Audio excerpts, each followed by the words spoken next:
Thank you all for joining us for the Experience Experts Conversation series.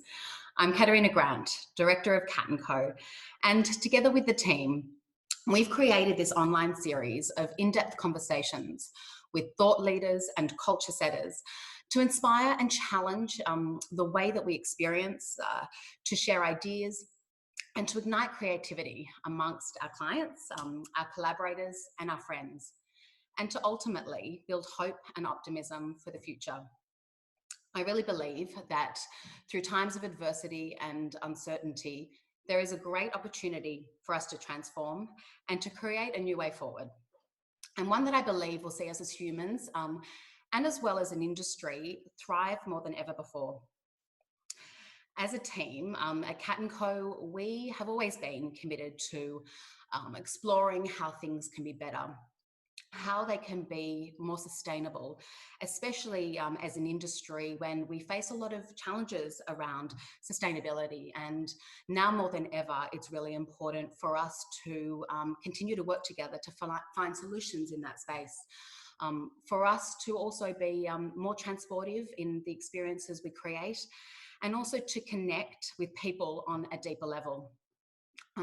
So today, we launched this series with a subject that is close to our hearts, the new human experience. We will explore how our current circumstances will influence the way that we connect through, physical interactions, also through digital expression, and be a catalyst for reimagining experiences in the future. It's my pleasure to introduce mindfulness expert and human consciousness expert Gary Gorrow to share his knowledge and insights into what he believes the new experience may be. With so many things changing and with a lot of things that are still unknown, it's really valuable to be sharing ideas with people that have a different experience and can bring some insight to our industry. Now, with over 15 years experience, Gary's earned the reputation as one of the best in the meditation field and is respected amongst his peers as a teacher of teachers. He's worked with thousands of people from all walks of life and is sought after by the world's leading brands for his innovative mindfulness approach. He's passionate about empowering people with techniques that enable them to re-engineer their lives. So Gary, hi. Thanks for joining us. Listen, I just want to start by asking, I know you've had a really interesting journey throughout your life from, film and fashion and photography. Can you share with us now how you got to be where you are? Yeah, I think it was, I was lost a lot of my life, I think I have to say. I didn't have a clear sense of what my purpose was, what my talent was, what my gifts were. And I think that was made even more obvious because I was brought up in a family with two older brothers who had just, and still to this day, are just creative powerhouses. And for me, I felt very inadequate around them, I must say, Right. because they were brilliant artists and they just seemed to have this creative passion and it just flowed through them and never stopped. They were very prolific. And it didn't really kick in for me. And so I was just thinking, God, that gene really skipped me. What a loser I am. And then I started to get quite down, I realized. And I was also inside a culture that, I grew up as a surfer, and the way you lived your life as a young surfer was you got drunk, you chased girls, and, it doesn't sound so bad, but it just didn't really fit for me. And I continued to do what my culture said I should do, but all the while inside I was kind of feeling dissatisfied. So at some point I just realized, you know what, Gaz, you're a bit different. And the things that other people pursue and love don't really resonate with you. So I started to go on this sort of spiritual quest and just felt drawn by, the different wisdom traditions and really just exploring what was beyond just the surface of life.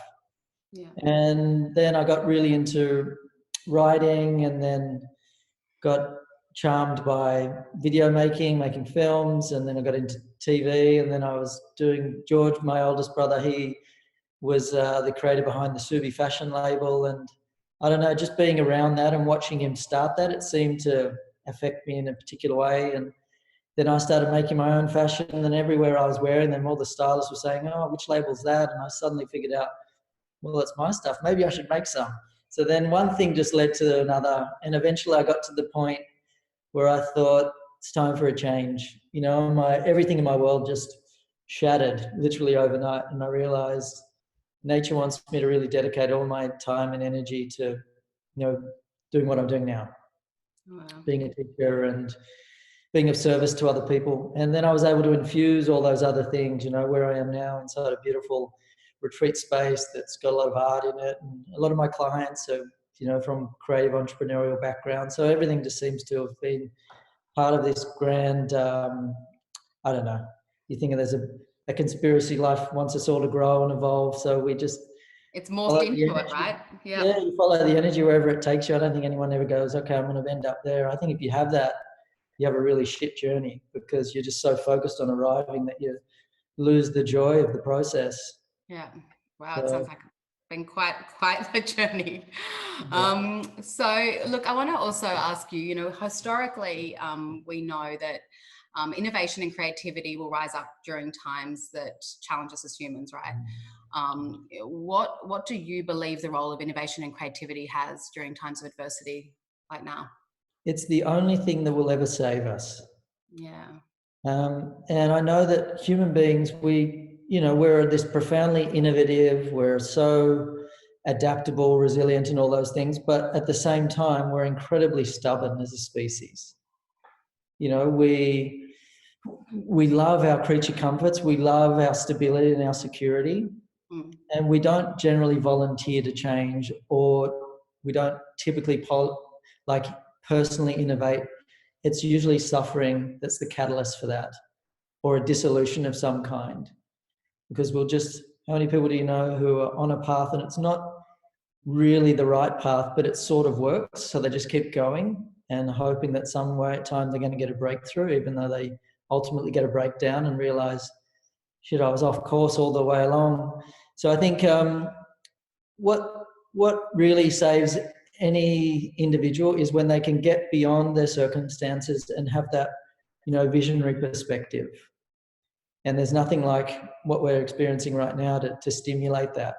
And so there are some people that drown in these moments, and there are others that rise above and realize, no, this is why we're here. If I'm a creator, this is what, I'm born to do.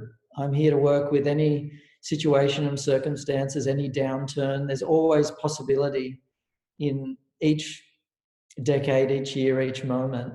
It's just, are you leveraging the moment in the right way, or are you letting the moment sort of govern you and your creative spirit?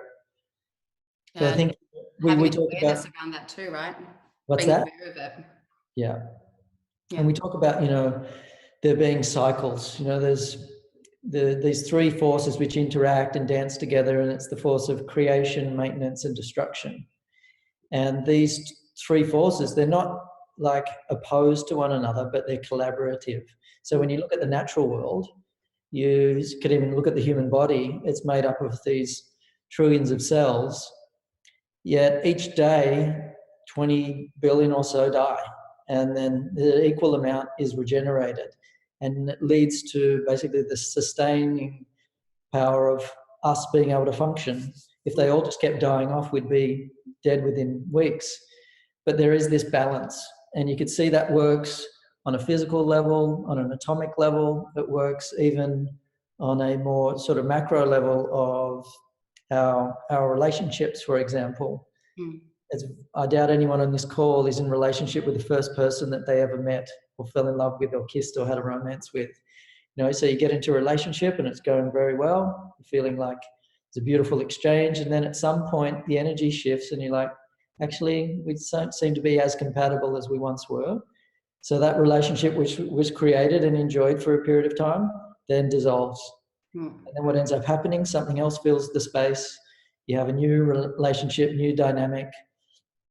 And there's this constant process of evolution. And so we seem to be collectively in this dismantling of all of the things that we've become known, familiar with, secure in. And with that, destruction becomes, the birth of a lot of uncertainty and insecurity, but also for the innovators, enormous opportunity and personal growth as well, and collective growth. Yeah. I really feel now that we're actually more connected than what we've ever been before. And for us in our world of creating experiences, it's always been about how we connect physically, right? First, and then with an increasing focus on the virtual and digital in bringing that all together. Looking to the future, can you share what you think the impact of our current circumstances will be on how we interact, how we connect through physical experiences, which for us is events and celebrations?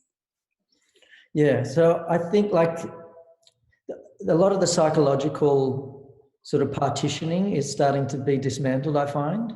Like even you look at someone like a great spiritual teacher like Krishnamurti, he was always reinforcing this idea of just how inherently violent certain acts are. Not down to like physically hitting somebody, but actually defining yourself as an Australian, as an Indian, as man and woman and these things. What they're ultimately doing is reinforcing division. And so I find what this particular event has done, it's taken down all the divisive agents. And we see we're just one global family. And like you said, we are more connected, and we're appreciating how interconnected and how interdependent everything on the planet is. We can't say that something's happening somewhere far away in the far reaches of another part of this earth. We realise that what happens in one place has this knock-on effect. And we kind of treat the environment in that same manner that, oh, that's a floodplain area, they're polluting over there, but we don't understand there's these cosmic winds. So we're breathing in what's happening in Mexico yesterday, right now. And so I believe that there's going to be a mutual appreciation of just our inherent oneness as a human species. And we, at the moment, are really in the midst of a huge digital wave of connection. And I think that's a beautiful thing, that ability to share information, share cultures. But I feel like there's some things which are going to come on even stronger beyond the digital exchange, is the interpersonal exchange. For me, it seems like that's the most supreme form of human interaction. Some things the digital world just can't match.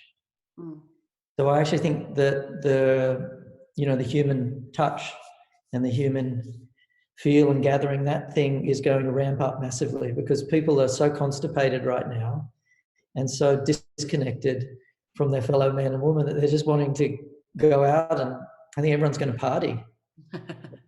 Massive hug movements and gatherings, and just people just enjoying putting their arms around another person and being able to shake hands again. They're craving it. We all are, right?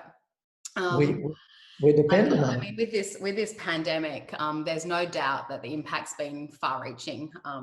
And for us in the experience industry, I think because we felt the impact quite quickly with the restrictions that were put in place. And for our clients and our partners, it's been a challenge to work through, and we continue to do so. And in many ways, I think it's reimagining and our experiences moving forward, which to your point is really all about how it can lead to evolution and innovation, and that's a really exciting thing.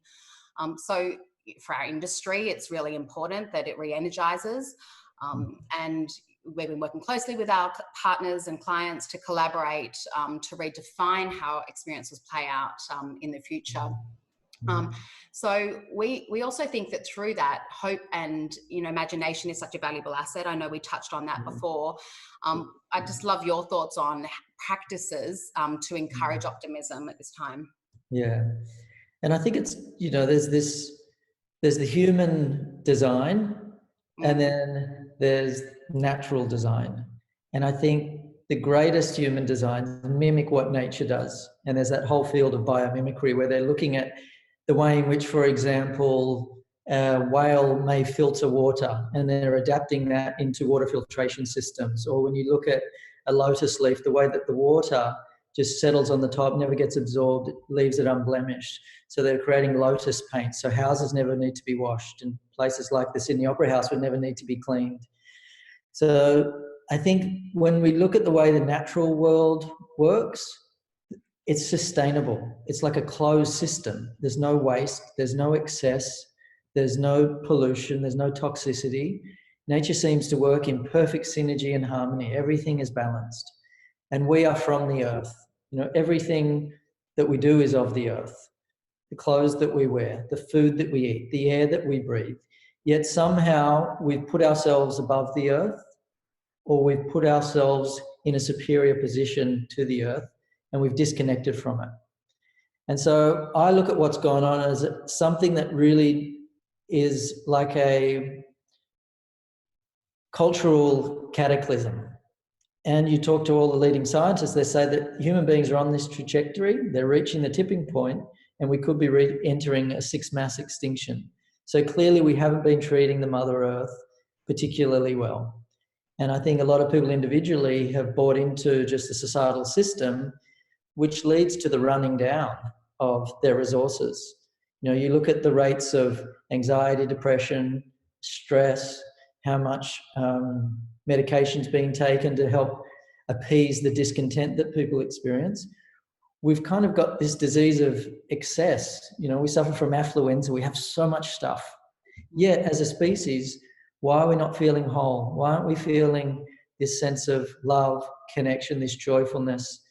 We've expanded so much materially, but spiritually, we've kind of become somewhat, you know, absent and degraded. So for me, what I personally feel is the opportunity for a shift on multiple levels. We have to look at our businesses, as you said initially, something that's sustainable. And so what's unsustainable, it seems right now, is disappearing. It's being destroyed. And ultimately, that's a good thing. And we're kind of in that chrysalis moment where we've just enjoyed, you know, existing as a, you know, a caterpillar that was munching around, and then suddenly we turned into this goop. But the imaginal cells are there, and something new is going to be born and emerge. So it's really important that, you know, and businesses are doing it. They're all doing an inventory right now. Where were we bleeding? What were we doing which was unsustainable or irrelevant? And a lot of things have become irrelevant pretty much overnight.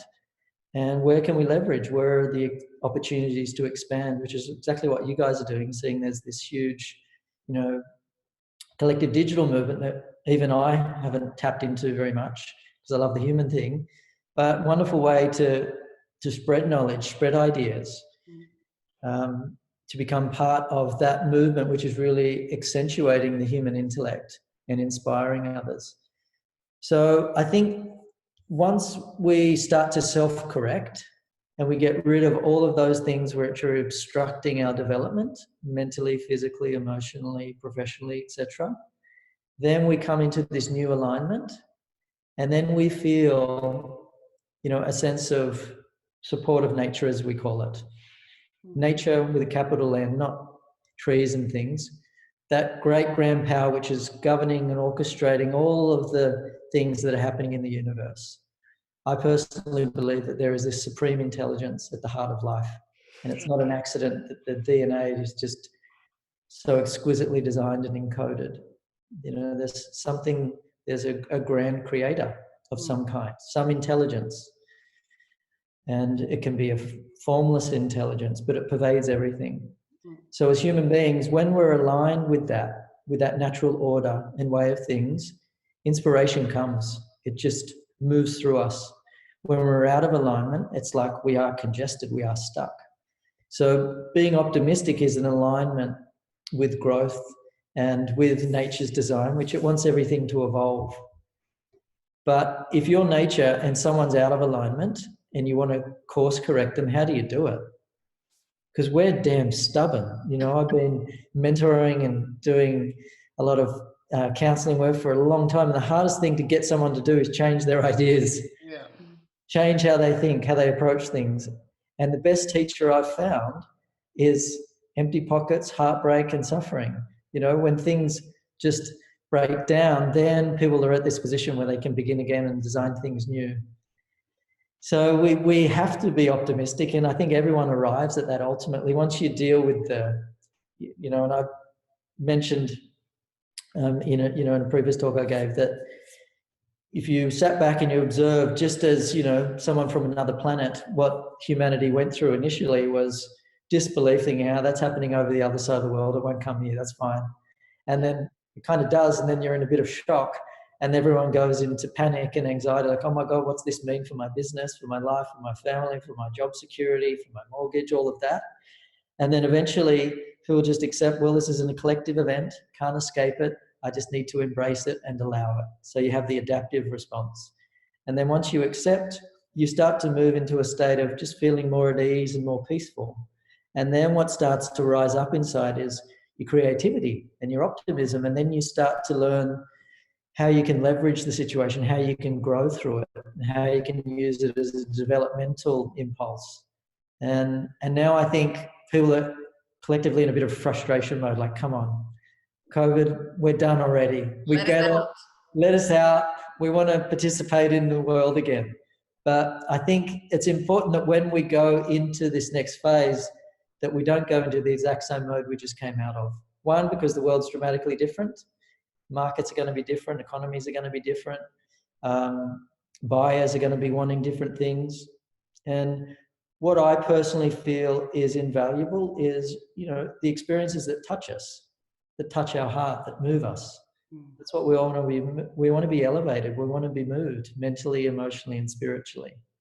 So just on that, emotionally, what do you believe human connection will look like once we are onto the next stage of what this is? How do people connect and interact? Yeah. I liken some of what I teach as kindergarten teachings, like be grateful and be present. Like, it's just ridiculous, right? That human beings need to be told such things. Yeah. Live in the moment. But there's so much resistance neurophysiologically to being able to do that. And be grateful. How simple is that? Yet most people don't experience such things. So I think there's going to be this tidal wave of appreciation for the things that we've taken for granted for so long, perhaps all our life. It's not until you have a blackout that you really appreciate Thomas Edison and electricity. It's not until your internet goes down that you appreciate the fact that you can be on the internet. And we've got all these things at our disposal that our mind just can somehow gloss over and not even think of all the ingenuity and all the time and energy and all the thinking that went into such things, like just turning on a tap. The amount of engineering and the plumbing and all of the mining that went into creating the pipe, and all the people that labored to establish those huge dams and everything else. Like, it's the moment you start to move into appreciation, your heart swells. And I believe there's going to be this huge opening of the human heart as we start to go back into the real world and realize just what a blessing it is to be able to walk along the beach, to go to the shop, to visit your friends, to hold hands, to embrace somebody. It's like, what more do we need? And ultimately, we've kind of gotten into that mode. We've collectively conditioned ourselves to wanting more and more and more. And there's absolutely no end to that until we appreciate and really value what we have. So I think there's going to be, a gratefulness movement organically just rising up inside people, and they'll cherish friends, family more, the natural world more, blue skies more. Stephen, you saying those things and reminding, me personally of those experiences, I'm like so overcome with, the feeling behind that. I can't wait to just the simple things. And also I think sometimes that now more than, actually leading up to this moment, it's almost like you've been reminding yourself to be grateful and take those moments, but for that to just be something that's innate, that's come from this experience is, a gift, right? Yeah, that's, we have our natural state and the emanations of a natural state, and that they are such things as, a blossomed heart and mind. You feel clarity, you feel energy, you feel a sense of purpose, you feel a sense of connection. You have a natural sense of inner happiness that's not sourced or derived from something external. And in an unnatural state, you feel tense, awkward, ill at ease. You don't feel safe or secure. You feel like your mind's always in pursuit of something, have to arrive somewhere to feel whole. And so we've all been conditioned into what I believe is an unnatural state, the unnatural state of man and woman.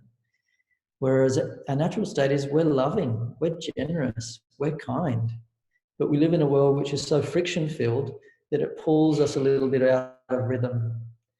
So this has been a massive, global event, which has allowed people time to become introspective, to really get aligned with what do I value most, what's important for me, what person do I want to be going forward, what does our business represent, and ultimately a business thrives based on the value that it's bringing to society. And I think there's as my brother said, there's a huge, because he's worked in a number of different businesses and whatnot, he said, Gaz, there's just a massive correction going on within the market. And things that don't have purpose or inherent value are unlikely to exist at the end of this. And he put himself in that category, with his fashion label once upon a time. He said, man, I would just make jeans because you just had to. That was what the season said you had to do. First summer, second summer, first winter, second winter. It's like, there was nothing wrong with the jeans of last season. They were still really cool, but we're on this kind of trajectory where it always had to be something more. Yeah, now we can break it all down and rethink it. Yeah. And, there's this movement, a friend of mine who runs a label in London, and he's saying, he might just start to move out of season and just make fashion for the sake of fashion. And so it could do this whole recalibration of the way in which we're operating. It doesn't have to go by the old mechanisms. And that's kind of an exciting prospect. And that really puts people in that creative seat. We realize, okay, no more rules. Who do we want to be? What do we stand for? Why follow the old means? Because they've failed us. I mean, that definitely pretty much sums up, I think, where our experience industry is at now, and the businesses that are navigating their way through it. It's, we often don't have time, right? Because especially with what we do, the pace, like it's a cracking pace. And there's so much of what you just said that I can relate to about you're kind of in that mode of, survival, or you're getting through things, and you don't often have this time for reflection and to go, well, actually, what do we want to be? What do we want to be right now and how we're working through this, but also for the future.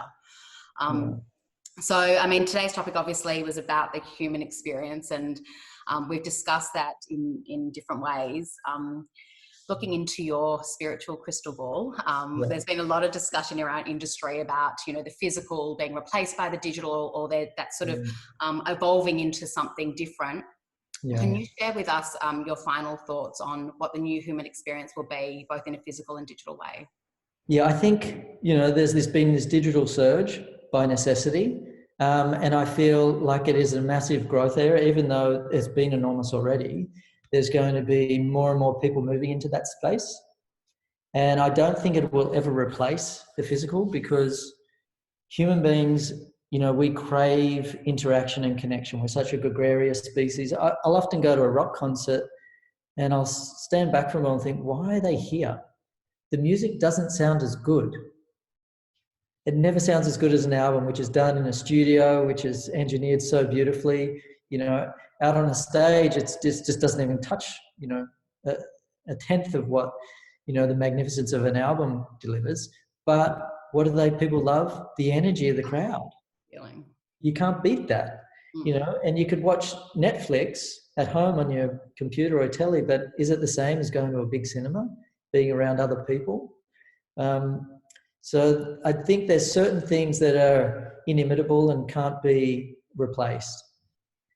And so there'll be, I believe, a surge in both dimensions, and we should leverage both. We use both platforms as much as we can, but digitally, some things just don't convert. We made that joke about sex for one. Digital sex, I don't think that's going to take off.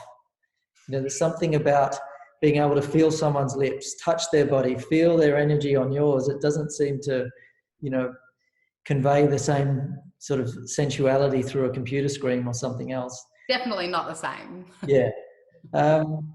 And so, personally, like meditation for me, I could teach it online, but it's very, very different. So I've steered away from doing that, even though it may have cost me in a lot of different ways, but I have to stick with my integrity. And there's some things that are just meant to happen in the live, in that human exchange. And we just love that. It's part of our hierarchical needs, according to Abraham Maslow, that sense of connection and community and belonging and that energetic exchange. We crave it. And so I don't think that's ever going to change. And in fact, I think there'll be a massive, surge, and we'll come up with ways to really unite purposefully and meaningfully. Like, for example, Burning Man, that's one of the most mind-blowing experiences I've ever had. You look at, holy cow, when you get a collective together, what they can generate and who they can become and what they can stand for is phenomenal. So I'd love to see more events like that lighting up around the world that are based on purpose and, just a shared vision. Because I think we've been very isolated, very compartmentalized, living these very nuclear lives. And we've got to realize that doesn't work. As a species, we came from tribes and communities, and that's been completely dismantled and destroyed. Literally for, hundreds of years, we've been living in these very kind of individualized ways, and there's no joy in that. And because everyone's participating in just that treadmill society that we were talking about earlier, if you don't, you die. But what about if we all just said, you know what, let's rethink this whole thing.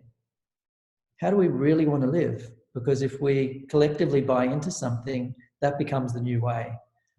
So I think there has to be those trendsetters out there that are leading the way, the few lead the many. Look, and I think that's, both as, individuals, as businesses, and for brands as well. There's a lot within that in terms of how we're sharing experiences, how we're connecting emotionally, and for, I guess, that meaning to really be at the forefront of all of those things. Yeah. We have a whole heap of questions coming through, so we might go to a few from the audience that is with us today. So Danielle Guns, who's there, she's our friend and client from Hermes Australia. She asked, so she was thinking that for a lot of us, meditating in the time before COVID came with its challenges in being able to carve out time for it, particularly for those in the events industry. Okay, I can relate to that. So she'd love to hear your thoughts on the effectiveness of short Vedic meditation. Yeah, generally 10 minutes is said to be the minimum. Like your physiology will shift into this state, and it needs a minimum of 10 minutes to get there and to bathe in that. So the optimal time practicing Vedic meditation is for 20 minutes. And then after that, your body tends to spontaneously move out of it. Your metabolism rises and you're not in the state anymore. So 20 minutes is ideal, and minimum of 10. Okay. Yeah. All right. So from Jessie Hargraves, do you have any thoughts on how brands should be connecting with clients now and in the future months? Yeah, I think connecting in a purposeful way, in a meaningful way, really coming more from a heart space. I think that's, if you offer value, then your brand has merit and it has longevity. And so I think there are a lot of influencers who I look at them and I think, what do? You just post pictures and you look good in a bikini or sitting on a couch or something. For me, you need to offer more value than that. And so as brands, we want to make sure that we're meeting the needs of our consumers. And if that's at the forefront, then I believe we have a good business model. So I think just connecting with what those deeper needs are. Yep. All right. Another one that we have is that there's a lot of fear-based information everywhere that's also crippling our industries, hospitality, travel, events. How do we mindfully filter this information and stay positive?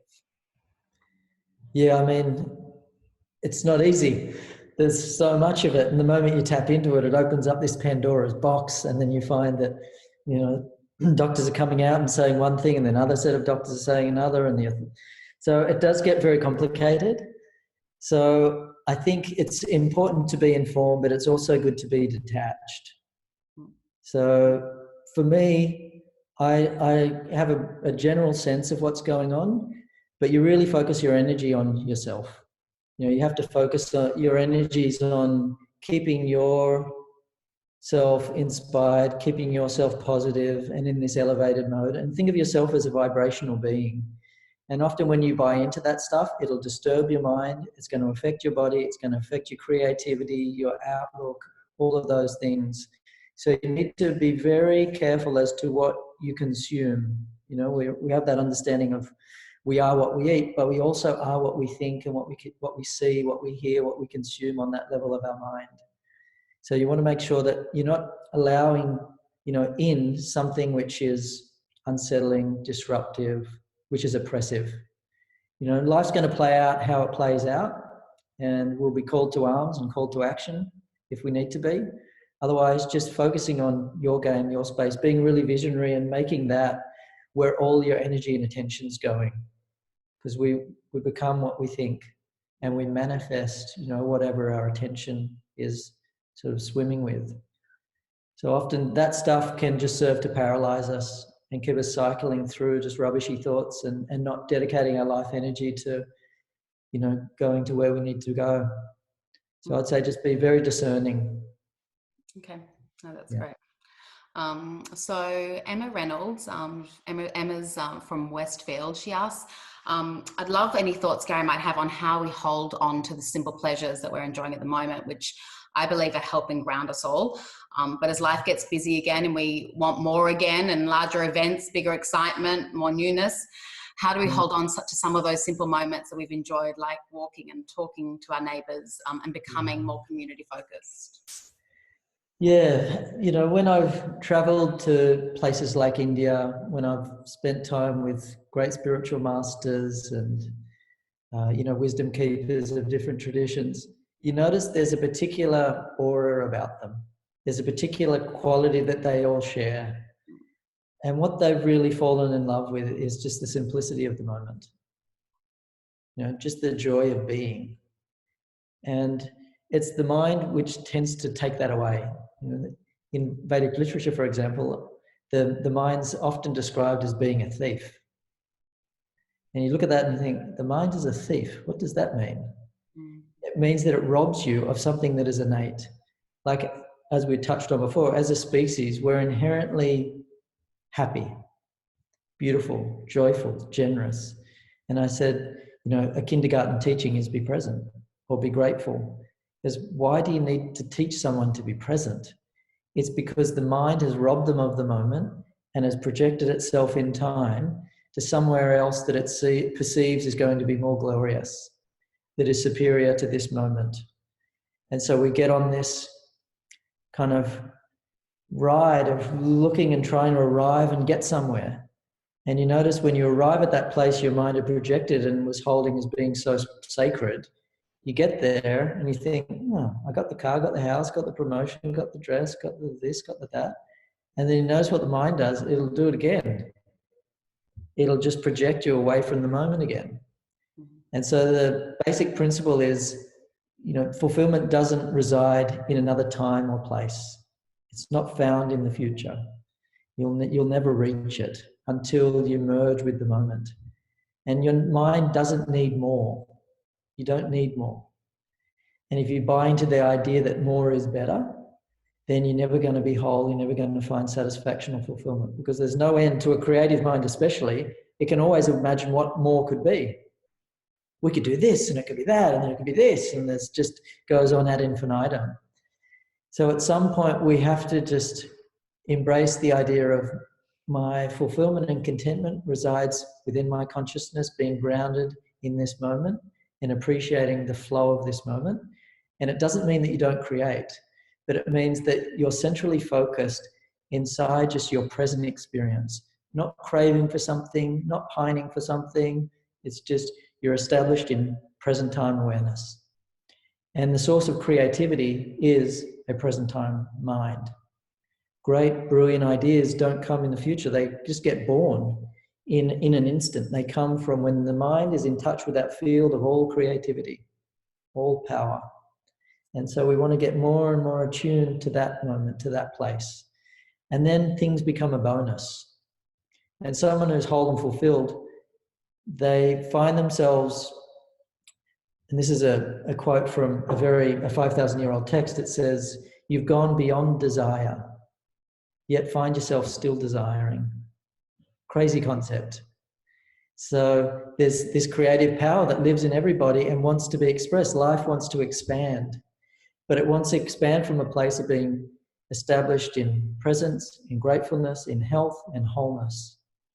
But to think that you're going to get wholeness and health from somewhere else, it's an illusion. So I'd say as the engine of society starts to ramp up and fire up, just make sure you're grounded in that movement and you're not chasing false targets. You're not seeking to arrive because psychologically you bought into that idea that the future's better than now. So it's very much just staying grounded and having a good, psychological foundation, which is just, I'm fulfillment on the move. And I'm going to take that with me. I'm going to take this gratitude, this appreciation, this presence with me into all things. And it just becomes more of a process-oriented mindset rather than an outcome-oriented mindset, where you're not seeking to arrive, you're seeking to just be joyfully aware of the movement. Because when you look at what we do as a species, and a friend of mine wrote a book the other day and she sent it to me and said, what do you think? And I saw just a really inherent problem in it. I haven't told her yet, so hopefully she's not watching, but she was, it was for young girls and it was saying, don't worry about this or that, you're going to grow into a powerful woman someday. And don't worry, things will work out one day and you'll get this and you'll develop these talents and things. And I thought, what we're wanting to do is fast forward. We're teaching kids right then and there to fast forward. And we say to kids, what do you want to be when you grow up? That's the question we should never ask. Because it's saying what you're experiencing now is subpar, it's inadequate, there's somewhere else that's better. So get your mind in touch with what you want to be and who you're going to be when you grow up. And what we need to teach them is to love the moment, which is what kids do. And you look at the brain scan of a baby, for example, you look at a brain scan of someone who's in deep, deep meditation, they look the same. There's no static, there's none of this mental debris. They're just grounded completely, wholly and solely in the flow of the moment. And somehow we rob our kids of that. And society, encourages that. We even label the years 1, 2, 3. What if we didn't do that? There would be no idea of progressing and there's an end point. So our belief in an end point is one of the biggest mistakes human beings make. Because what are we rushing to get to? The end of the line and we're dead. And what about the 10, 20 years? Like I know people that have worked so hard to build their business and didn't really enjoy it. They built the business and they think they've triumphed at the end, but then they feel like I'm so burned out, I'm so stressed, my adrenals are gone, and I don't really have a passion for it anymore. So it's that old thing, it's the journey. Yeah. Really for us now, especially with, I think everyone's feeling that sense of change kind of coming with the government's updates and so you just don't want to, I guess, lose the clarity that's kind of come from this and I guess staying in the now, right? Staying in that present moment while you do move forward through, what the next stage looks like. We have another one from Shelley Sullivan. So Zoom, Skype, FaceTime, House Party are all being used as a way to connection between celebrities and influencers on a perceived personal level. Mm-hmm. Is cyber connection the new focus for us? Do you think this will supersede the human one-on-one, which I know we've sort of touched on, but I don't. Those apps is interesting, right? I've seen these concerts that are happening. I've never tapped in. I'm like, how does that work? You sort of sit at home by yourself or with a couple of friends and you're suddenly at a concert. It's like, it just doesn't translate. Yeah. So the cyber thing, it has its value, but I've got, I don't know how many friends on Facebook, probably 1,000 or something. I don't have 1,000 friends that I hang out with. It's absurd. Yeah. I've got a circle of maybe 20 or 50 people who I just absolutely love to death. But 1,000, it's a number. So the virtual thing, I believe, is a little bit false, and there was that whole thing, that arguments against Facebook and these communities. It's not really, it's only, skin deep. It doesn't go soul deep. So I believe, what people are going to crave is real depth, something that's meaningful. And because we've been faced with our mortality through this, we've been faced through our fragility. We've been confronted by just how vulnerable we are as a people, as an economy, as a society. And so this is, in many ways, has this very powerful alchemical effect of causing people to see the world differently through new eyes. So personally, I would like to see a movement towards localization, where we really get to know those that live next door to us, those in our community really well, and there's more community-based initiatives and events and gatherings. For me, that's what brings beauty to life, not when you're connected to a bunch of people who have computers in their houses and there's 500 of you online. it ends after the session closes. You want to feel like you're bathing in a community of shared, beliefs and shared values and connections. A greater sense of community, right? Yep. Yeah. All right, so now I want to move on to what we call the Fast Five. Mm-hmm. 5 questions, and first thing that comes to your mind. Okay. So at the moment, what are you missing the most? Cuddles. Oh, we all are, right? Yep. I can relate to that. Who or what has been the greatest influence in your life? My mum. Oh, okay. If you could be anywhere in the world right now, pandemic aside, where would you be? Here. Okay. You're in Byron, right? A beautiful part of the world. Yeah. Yeah. What's your most treasured experience? Being in the ocean. Surfing. Yeah. Being at one with the natural world. Yeah. And then finally, what is your hope for the future? That human beings wake up. Yeah. That human beings wake up from their slumber, realize their power, realize their divinity, and just break out of, the conditioning which binds us to this paradigm which doesn't serve our hearts or our minds or our earth or each other. We really need to wake up and radically redesign how we're going about this sacred thing called human life. That's the gift in all of this, isn't it? Yeah, and hopefully we understand that and do it on an individual level, because that encourages collective transformation. But people have got to wake up. This is not a rehearsal. This is a precious thing, your life. You get one shot at it as you are now. And we've got to get it right for our sake, for our children's sake. I think the direction of humanity has been a little bit misguided. We've been on the wrong trajectory. Yeah. We need to think holistically and a way which supports, the blossoming of our creativity, of our hearts, and nurtures the earth. We need to have a regenerative model, and not base, our lives on the economy, which is absurd that, we're so beholden to what the economy does, we do, as if our whole human life is about working. So I think we need to really have some major think tanks look at, okay, what is human potential? Because I don't believe we're anywhere near close to what it can be.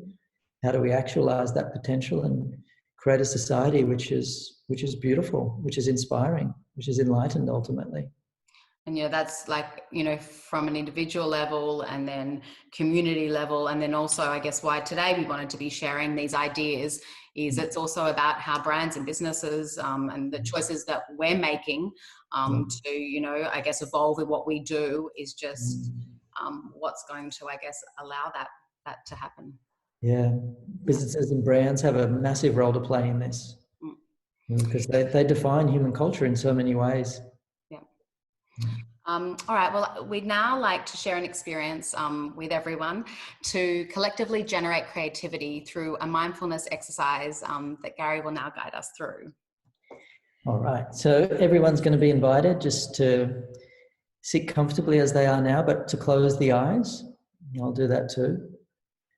And we're just shifting our reference point. When their eyes are open, the senses take us into the world and we tend to get, directed outwardly. So now we're sending our awareness inside. And we're just going to do a little bit of a thought experiment. We'll go on a journey into consciousness. And just like to acknowledge where you are right now. Here we are in our individual homes and lounge rooms, offices, wherever we are. And if we expand out from that, we'll see we're in a grander structure, a building of some sort. And then beyond that, we'll see that we're part of a city or a community. Expanding out from that, we're all connected to a country. We expand out from that, we're part of this glorious planet. Which we expand out from that is part of this glorious solar system, which is one of many systems in this vast universe. And you think, Where were we before we came onto this planet? We were a dream in the mind of the universe. And so we come back into our human form and realize this life is sacred, it's precious. We know that deep in our hearts. And we tend to just live by society's natural design. Whatever came, what is established before we arrived, we continue that. And now there's this beautiful opportunity for us collectively to rethink, to redesign. So I'm going to invite you now to tune very deeply into your body, into your own wisdom. I'm going to ask the question, what is this dismantling, this period of crisis, but we think of it as opportunity? What have you learned about yourself?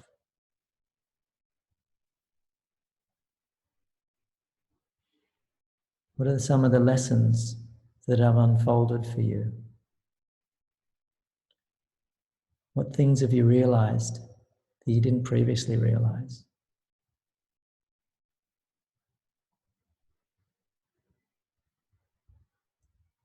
And you have to know that there's this inherent creative power in all of us. God created man and woman in his own image.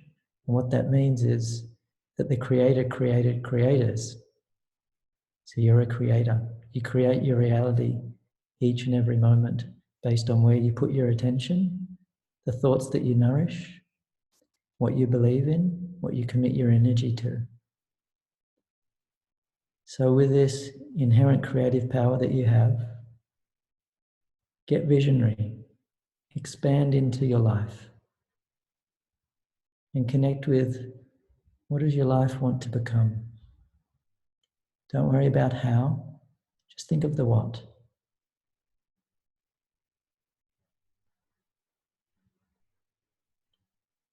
What's your life aspiring to be like, to feel like, to look like?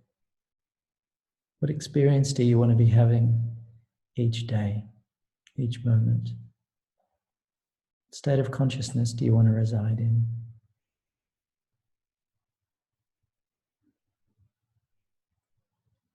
And just asking that question, what is my greatest potential? And see yourself merging with that. Don't worry about the how. The universe will just help figure that out with you. The way we shut down creativity is getting the mind and intellect involved. We don't want to do that. We just stay in creative flow and vision. So asking those key questions, what have I come to learn about myself or about my life from this event? And what does my heart seek to become? What do I want my life to be from this moment forward? And learn to see it, feel it, connect with it. Let that be a creative visualization that you're doing each and every day. Not worrying about the details, knowing that they take care of themselves, provided you're connected to that vision.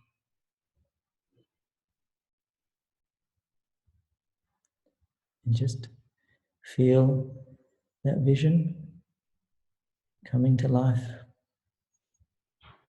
Feel it already existing.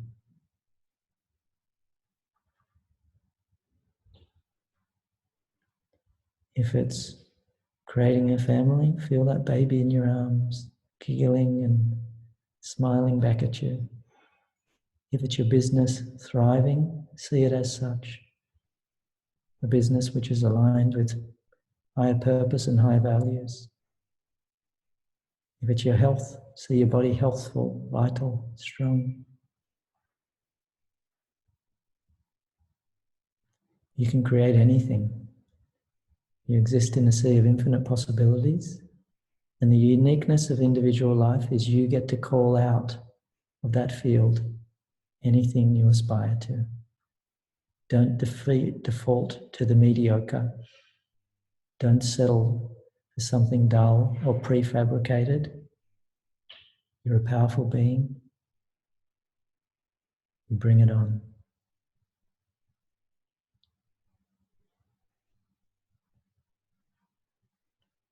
Just bathe in the state of presence. Feel the aliveness of your body, the aliveness of your mind, the aliveness of your spirit. Feel the harmony of body, mind, spirit.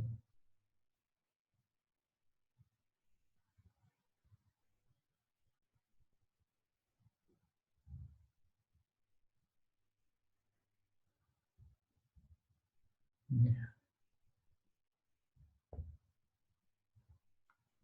And whenever you're ready, you can open the eyes and come on out.